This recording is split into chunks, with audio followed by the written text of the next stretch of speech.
Hi hello welcome back.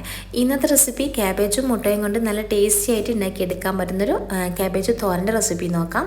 ഈ ഒരു video നിങ്ങൾ മുഴുവനായിട്ട് കാണുന്ന ടൈമിൽ ഇഷ്ടമാണെന്നുണ്ടെങ്കിൽ എന്തായാലും ഒന്ന് സബ്സ്ക്രൈബ് ചെയ്യാനും അതുപോലെ തന്നെ ലൈക്ക് ചെയ്യാനും ഷെയർ ചെയ്യാനൊന്നും മറക്കല്ലേ. അപ്പോൾ നമുക്ക് നേരെ വീഡിയോയിലേക്ക് കടക്കാം.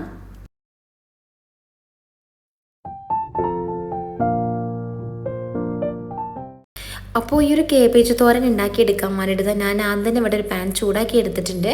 അതിലേക്ക് വെളിച്ചെണ്ണയാണ് ഒഴിച്ചു കൊടുത്തിട്ടുള്ളത് കേട്ടോ. ഇനിയിപ്പോൾ വെളിച്ചെണ്ണ നല്ലോണം ചൂടായി വന്നാൽ കുറച്ച് കടുകൊന്ന് പൊട്ടിച്ചെടുക്കാം. കടുക് നല്ലോണം പൊട്ടി വന്നാൽ അതിലേക്ക് വലിയുള്ളി ചേർത്തെടുക്കാം. ഞാനിപ്പോൾ ഇവിടെ അത്യാവശ്യം വലിപ്പമുള്ളൊരു വലിയുള്ളിയാണ് ചേർത്ത് കൊടുത്തിട്ടുള്ളത് കേട്ടോ. അപ്പോൾ ഈ ഒരു വലിയുള്ളി ഇതുപോലെ ചെറുതായിട്ടാണ് ഞാൻ കട്ട് ചെയ്തെടുത്തിട്ടുള്ളത്. അപ്പോൾ ഇത് നമുക്ക് നല്ലതുപോലെ ഒന്ന് വഴറ്റിയെടുക്കണം. വേണമെന്നുണ്ടെങ്കിൽ കുറച്ച് ഉപ്പും കൂടി ചേർത്തിട്ട് നല്ലോണം ഒന്ന് വഴറ്റിയെടുക്കാം.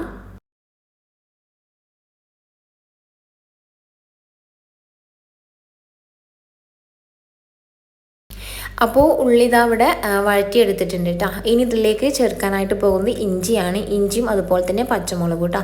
അപ്പോൾ ഇഞ്ചി ഇതുപോലെ ചെറുതായിട്ടാണ് ഞാൻ കട്ട് ചെയ്തെടുത്തിട്ടുള്ളത്. ഇഞ്ചിയും അതുപോലെ തന്നെ പച്ചമുളകും ചെറുതായിട്ട് കട്ട് ചെയ്തെടുക്കുക. പച്ചമുളക് നമ്മളുടെ എരിവിനനുസരിച്ച് ചേർത്ത് കൊടുക്കാവുന്നതാണ് കേട്ടോ. അപ്പോൾ ഈ ഒരു ഇഞ്ചിയും പച്ചമുളക് കൂടി ചേർത്ത് കൊടുത്തതിന് ശേഷം ഒന്നുകൂടി ഒന്ന് ഇളക്കി കൊടുക്കാം. വേണമെന്നുണ്ടെങ്കിൽ ഇഞ്ചിയും അതുപോലെ തന്നെ പച്ചമുളകും കൂടിയും ഒരുമിച്ച് ഒന്ന് ചതച്ചിട്ട് ഇതിലേക്ക് ചേർത്ത് കൊടുത്താലും മതി കേട്ടോ. അപ്പോൾ ഈ ഒരു ഇഞ്ചിയും വെളുത്തുള്ളിയൊക്കെ നല്ലതുപോലെ ഒന്ന് ഇളക്കി കൊടുത്തിട്ടുണ്ട്. ഇനി ഇതിലേക്ക് ചേർക്കാനായിട്ട് പോകുന്നത് തേങ്ങയാണ്. ഞാനിപ്പോൾ ഇവിടെ കുറച്ച് തേങ്ങയെ ചേർത്ത് കൊടുത്തിട്ടുള്ളൂ കേട്ടോ. അപ്പോൾ നിങ്ങൾക്ക് തേങ്ങയൊക്കെ ഇഷ്ടമുള്ള അത്രയും ചേർത്ത് കൊടുക്കുക കേട്ടോ. ഒരുപാട് തേങ്ങ വേണമെന്നുണ്ടെങ്കിൽ തേങ്ങ ചേർത്ത് കൊടുക്കാവുന്നതാണ്. അപ്പോൾ ഈ ഒരു തേങ്ങയും കൂടി ചേർത്ത് കൊടുത്തിട്ട് ഒന്നുകൂടി ഒന്ന് മിക്സാക്കി എടുത്തിട്ടുണ്ട്. ഇനി ഇതിലേക്ക് നമ്മൾ കട്ട് ചെയ്തെടുത്ത കാബേജ് ഇതിലേക്ക് ചേർത്ത് കൊടുക്കാം. ഇതുപോലെ ചെറുതായിട്ടാണ് കട്ട് ചെയ്തെടുത്തിട്ടുള്ളത്. അപ്പോൾ തോരനൊക്കെ ഉണ്ടാക്കിയെടുക്കുമ്പോൾ കാബേജ് ഈ ഒരു രീതിക്ക് കട്ട് ചെയ്തെടുക്കുക കേട്ടോ. അപ്പോൾ ഞാൻ നേരത്തെ തന്നെ ഇതുപോലെ കാബേജ് കട്ട് ചെയ്തെടുത്തിട്ട് കഴുകി ക്ലീനാക്കി എടുത്തിട്ടുണ്ട്. എന്നിട്ട് ഇതിൽ ഉപ്പ് ഞാനൊന്ന് തിരുമ്മി എടുത്തിട്ടുണ്ട് കേട്ടോ. എന്നിട്ടാണ് ഞാൻ ഇതിലേക്ക് ഇട്ട് കൊടുക്കുന്നത്. നിങ്ങൾക്ക് അല്ലാന്നുണ്ടെങ്കിൽ കാബേജ് ഇട്ട് കൊടുത്തതിന് ശേഷം ഉപ്പിട്ട് കൊടുത്താലും മതി. ഇനിയിപ്പോൾ അതിലേക്ക് ഒരു നുള്ളു മഞ്ഞൾപ്പൊടി കൂടി ചേർത്ത് കൊടുക്കുന്നുണ്ട്. അപ്പോൾ മഞ്ഞൾപ്പൊടി കൂടി ചേർത്ത് കൊടുത്തതിന് ശേഷം ഒന്നുകൂടി ഒന്ന് മിക്സ് ആക്കി എടുക്കാം. ഈ ഒരു മഞ്ഞൾപ്പൊടിയൊക്കെ ഒരു കാബേജിൽ എല്ലായിടത്തും ഒന്ന് പിടിക്കുന്ന രീതിയിൽ നല്ലതുപോലെ ഒന്ന് മിക്സ് ആക്കി എടുക്കാം. ഇനി ഒരു ക്യാബേജ് ഒന്ന് വേവിച്ചെടുക്കാം. മഞ്ഞൾപ്പൊടി നിങ്ങൾക്ക് സ്കിപ്പ് ചെയ്യണമെങ്കിൽ സ്കിപ്പ് ചെയ്യാം കേട്ടോ. അപ്പോൾ നമുക്ക് തുറന്ന് വെച്ചിട്ട് വേണം വേവിച്ചെടുക്കാനായിട്ട്. ഒരു മീഡിയം ഫ്ലെയിമിലിട്ട് വേവിച്ചെടുക്കുക. ഒരുപാട് അങ്ങ് വേവിച്ചെടുക്കരുത്. അങ്ങനെയാണെന്നുണ്ടെങ്കിൽ ഒരു ക്യാബേജ് പെട്ടെന്ന് കുഴഞ്ഞു പോവുകയും ചെയ്യും. നമുക്ക് കറക്റ്റ് ടേസ്റ്റ് കിട്ടില്ല കേട്ടോ. അപ്പോൾ നമ്മൾ സാധാരണ ക്യാബേജ് തോരനൊക്കെ ഉണ്ടാക്കി എടുക്കുകയാണെന്നുണ്ടെങ്കിൽ 3/4 ഭാഗത്തോളം കുക്കാക്കി എടുത്താൽ മതിയാകും കേട്ടോ. അപ്പോൾ നല്ല ക്യാബേജ് തോരനൊക്കെ നല്ല ടേസ്റ്റ് ഉണ്ടാവുള്ളൂ.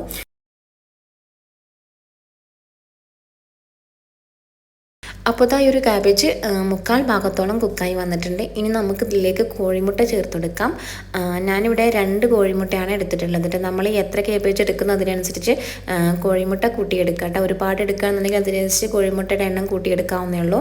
ഇനിയിപ്പോൾ കുറച്ച് മാത്രം ഉണ്ടാക്കി എടുക്കുന്നുണ്ടെങ്കിൽ ഒരെണ്ണം മതിയാകും കേട്ടോ. ഇനിയിപ്പോൾ ഒരു കോഴിമുട്ടയിലേക്ക് ഞാൻ കുറച്ച് മുളക് പൊടി കാശ്മീരി മുളക് പൊടിയാണ്.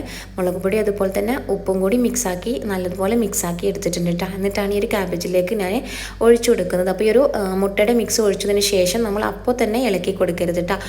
ഒരു മിനിറ്റ് ഒന്ന് വെയിറ്റ് ചെയ്യുക. ഈ ഒരു കോഴിമുട്ട ഒന്ന് കുക്കായി വന്നതിന് ശേഷം മാത്രം ഒന്ന് ഇളക്കി കൊടുത്താൽ മതി.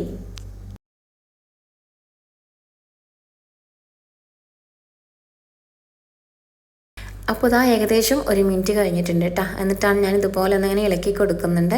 ഇനി നമുക്കൊരു കോഴിമുട്ട നല്ലോണം ചിക്കിയെടുക്കാം കേട്ടോ. ഈ ഒരു കാബേജിൽ മുഴുവനായിട്ട് ഇങ്ങനെ ഇതുപോലെ ഇങ്ങനെ മിക്സ് ആക്കി എടുക്കാം. അപ്പോൾ ഇത് ചെയ്യുമ്പോൾ ഹൈ ഫ്ലെയിമിലിട്ട് ചെയ്തെടുക്കട്ടോ. അപ്പോൾ ഈ ഒരു കോഴിമുട്ടയും ഒരു കാബേജും എല്ലാം കൂടി നല്ലോണം മിക്സ് ആക്കി എടുക്കാം.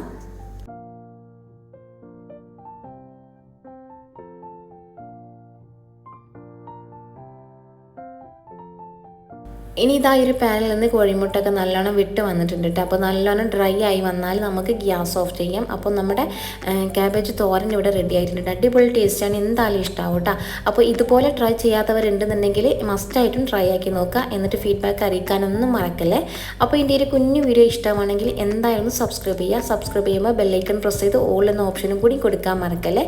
അപ്പോൾ ഇൻഷാ അല്ലാഹ് പുതിയൊരു വീഡിയോയിൽ കാണാം. താങ്ക്